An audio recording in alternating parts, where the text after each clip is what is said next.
கர்த்தருடைய பரிசுத்த நாமத்திற்கு ஸ்தோத்திரம். இந்த புதிய மாதத்திற்கான வாக்குத்தத்தமாக தேவன் அருளும் வசனம் சங்கீதங்களின் புத்தகம் 107 சங்கீதம் 20 வசனம். சங்கீதம் 107:20. அவர் தமது வசனத்தை அனுப்பி அவர்களை குணமாக்கி அவர்களை அழிவுக்கு தப்புவிக்கிறார். He sent his word and healed them and delivered them from their destructions. தம் வார்த்தையை அவர் அனுப்பி அவர்களை குணப்படுத்தினார், அழிவினின்று அவர்களை விடுவித்தார். ஆமென். இன்றைய வாக்குத்தத்த வசனம் தேவனுடைய வார்த்தையின் வல்லமையையும் அவரது இரக்கத்தையும் மீட்பின் கிருபையையும் வெளிப்படுத்துகிறது. இந்த புதிய மாதத்தில் தேவன் தம்முடைய பிள்ளைகளுக்கு சொல்லும் ஆறுதல் என்னவென்றால், நான் உன் நிலையை அறிந்திருக்கிறேன், என் வார்த்தை உன்னை குணமாக்கும், காப்பாற்றும், மீட்டெடுக்கும். எத்தனை அன்பான தேவன் பாருங்கள். அவருடைய அன்பின் ஆழத்தை இன்னும் சற்று விரிவாக தியானிப்போமா? அவர் தமது வசனத்தை அனுப்பி என்று சொல்லி இருப்பதை கவனியுங்கள். தேவன் நேரடியாக தமது வார்த்தையை அனுப்புகிறார். அந்த வார்த்தை வெறும் எழுத்தல்ல, அது ஜீவனும் வல்லமையும் உடையது. நாம் மனமுடைந்திருக்கும் போது, பயத்தில் இருக்கும்போது, நோயால் துன்பப்படும் போது தேவனுடைய ஒரு வார்த்தை நம்மை மாற்றிவிடும்.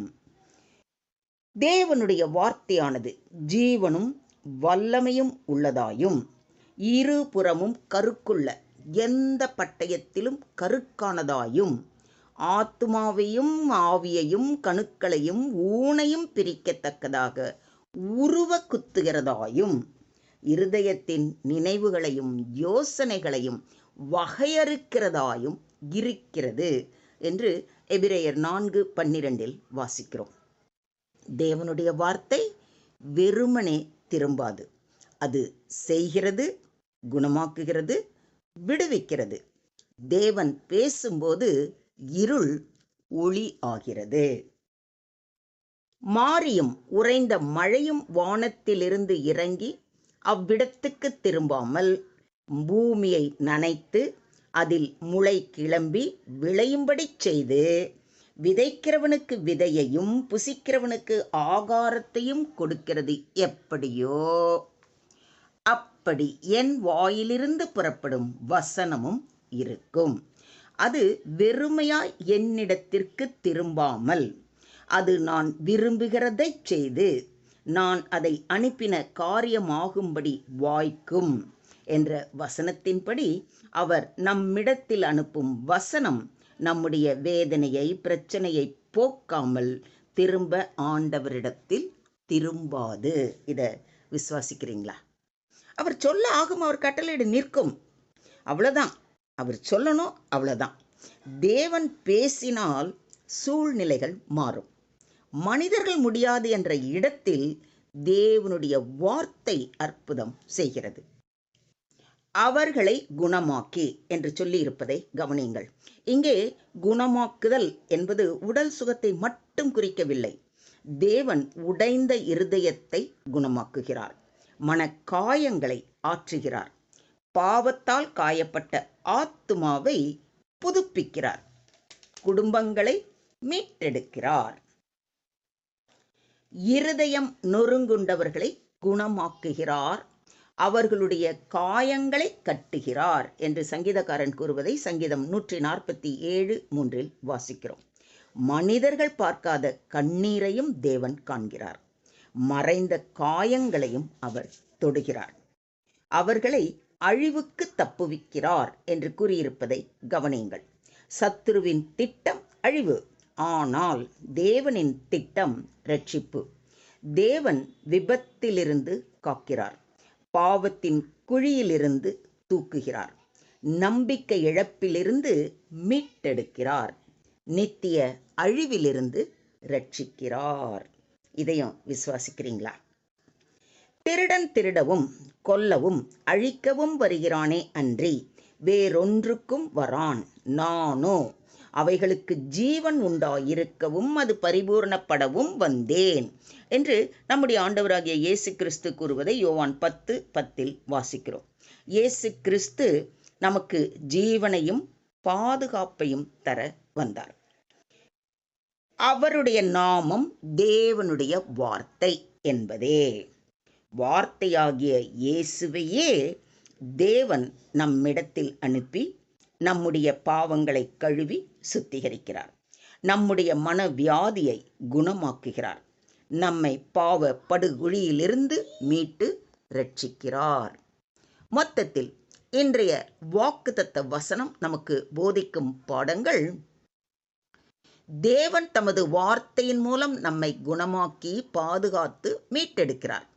தேவன் மௌனமானவர் அல்ல, அவர் நமக்காக வார்த்தையை அனுப்புகிறார். வேதாகமம் ஜீவனுள்ள வார்த்தை. தேவன் உடல், மனம், ஆத்துமா, உறவுகள் ஆகியவற்றை குணமாக்குகிறார். தேவன் பாவ அழிவு, சாத்தானின் வலை, நம்பிக்கையின்மை, ஆவிக்குரிய மரணம் ஆகியவற்றிலிருந்து காப்பாற்றுகிறார். சுருக்கமாக சொல்வதானால், தேவனுடைய வார்த்தையில் வல்லமை உள்ளது. மருந்தால் முடியாததை தேவனுடைய வார்த்தை செய்யும். தேவன் இன்னும் குணமாக்குகிறவர். அவர் நேற்று மட்டுமல்ல, இன்றும் அதே தேவன். தேவன் தாமதிக்கலாம், ஆனால் கைவிட மாட்டார். சரியான நேரத்தில் அவர் வார்த்தையை அனுப்புவார். தேவனுடைய வார்த்தை பாதுகாப்பு. அவர் சொன்னால் அழிவு நம்மை தொடாது. இந்த மாதம் முழுவதும் தேவனுடைய வார்த்தையை வாசியுங்கள். சோர்வான நேரத்தில் வசனத்தை அறிவியுங்கள். ஜெபத்தில் வசனத்தை பிடித்து கொள்ளுங்கள். பயத்தை விட விசுவாசத்தை தேர்ந்தெடுங்கள். இந்த ஜூன் மாதத்தில் தேவன் உங்களிடம் சொல்வது: என் வார்த்தை உன் வீட்டை தொடும், உன் உடலை தொடும், உன் குடும்பத்தை தொடும், உன்னை அழிவில் இருந்து காப்பாற்றும். என்ன அற்புதமான வாக்குத்தத்தம்! ஆகையால் மனம் தளராதீர்கள். தேவன் அனுப்பும் ஒரு வார்த்தை உங்கள் வாழ்க்கையை மாற்றிவிடும். இந்த மாதம் தேவனுடைய வார்த்தையால் உங்கள் சரீரமும் ஆத்துமாவும் பரிபூர்ண சுகத்துடனும் ஆரோக்கியத்துடனும் இருக்கும்.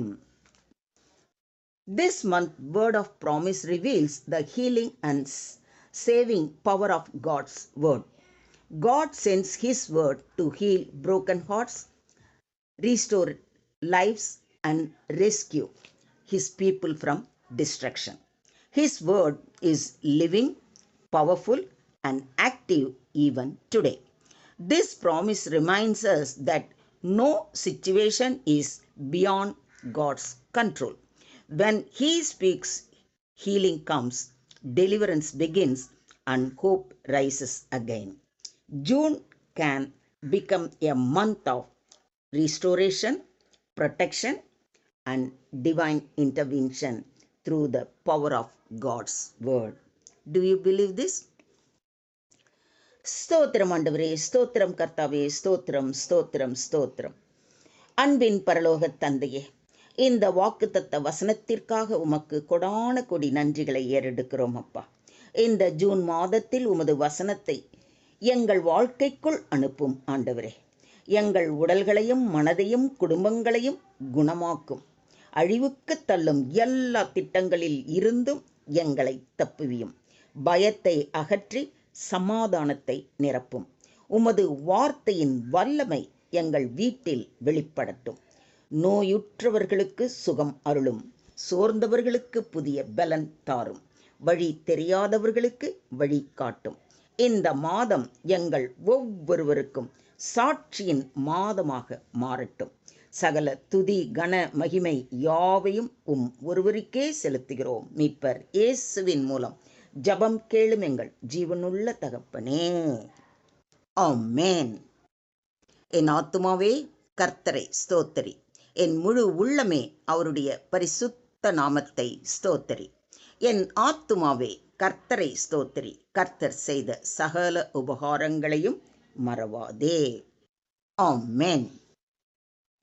May God bless you all a very, very, very happy, prosperous, blessed, holy, peaceful, joyful, safeful, successful, and victorious month. God bless you all. Have a blessed month.